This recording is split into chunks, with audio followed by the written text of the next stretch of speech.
नमस्कार दर्शक बंधु नहीं आसी आपण मानक पई आउ गोटे बड़ अपडेट जहाँकि निज गाँव रे निजुक्ति। तो किपरि आपण माने निज गाँव रे निजुक्ति पाई परिबे ताहा भी 10म पास करथिले मिलिबो। तो केउ माने पाई परिबे, केते टंका दरमा मिलिबो, आवेदन प्रक्रिया कौन रहिबो, सिलेक्शन प्रोसेस कौन रहिबो, मु स्टेप बाय स्टेप वीडियो माध्यम रे सब किछि कहबी। तो आपण माने वीडियो को जमारू भी स्किप करेंगे, वीडियो को लास्ट जाए वाच करेंगे। वीडियो भल लगे निहाती गोटे लाइक करेंगे। आउ एई भलिया नोटिफिकेशन सबुदिन पाइबापी मो चैनल को सब्सक्राइब करके रखंतु। देखंतु दर्शक बंधु, government of Odisha school and mass education department तरफ नोटिफिकेशन टी आसी जाइए। तो केउ दिन ये नोटिफिकेशन आसी देखंतु 30/6/2025 30/6/2025 रे नोटिफिकेशन टी आसी।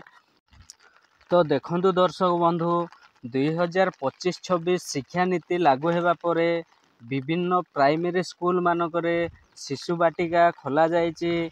तो सही शिशु बाटिका रे शिशु सेविका निजुक्ति आसी जाइए।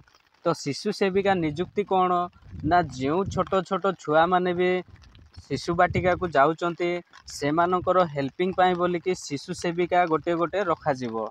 तो सही शिशु सेविका रे किपरि आपण माने आवेदन करिवे ना, देखंतु एटा ऑफलाइन प्रोसेस रे होबो। जाइकी निज ग्राम रे जो स्कूल अच्छी प्राइमरी स्कूल सेठी आपण माने जाइकी कथा ही जानतु। आ सिलेक्शन प्रोसेस देखंतु, सिलेक्शन प्रोसेस रही स्कूल मैनेजमेंट कमिटी, माने स्कूल मैनेजमेंट कमिटी ही आपण मानको सिलेक्शन करिवे। तापरे आपण मानकर दरमा केते रहिबो, देखंतु दरमा रहउची आपण मानकर 3000 पर मंथ, 3000 पर मंथ आपण माने दरमा पाइबे। तो शिशु सेविका पई आपण मानको 10म पास करथिबा निहाती आवश्यक। जदि आपण माने 10म पास करथिबे ताहले निहाती आपण माने पाई जिवे। देखंतु दर्शक बंधु, केउ माने अप्लाई करि परिबे ना, ओनली फीमेल कैंडिडेट ही अप्लाई करि परिबे, मेल कैंडिडेट ए जॉब रे अप्लाई करि परिबे नाही।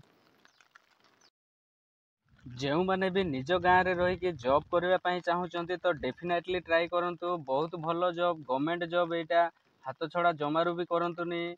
जो मैंने पकेबे निहाती पाइबे। तो दर्शक बंधु, ये थिला आज अपडेट। वीडियो भल लगी निहाती गोटे लाइक करंतु, चैनल को सब्सक्राइब करके पाखरे थिबा बेल आइकन को मध्य दबाई दियंतु, जहाँ फल कि मु एमिति नुआ नुआ अपडेट सबुदिन अपलोड करे आपण माने सर्वप्रथमे पाई परिबे। जय जगन्नाथ।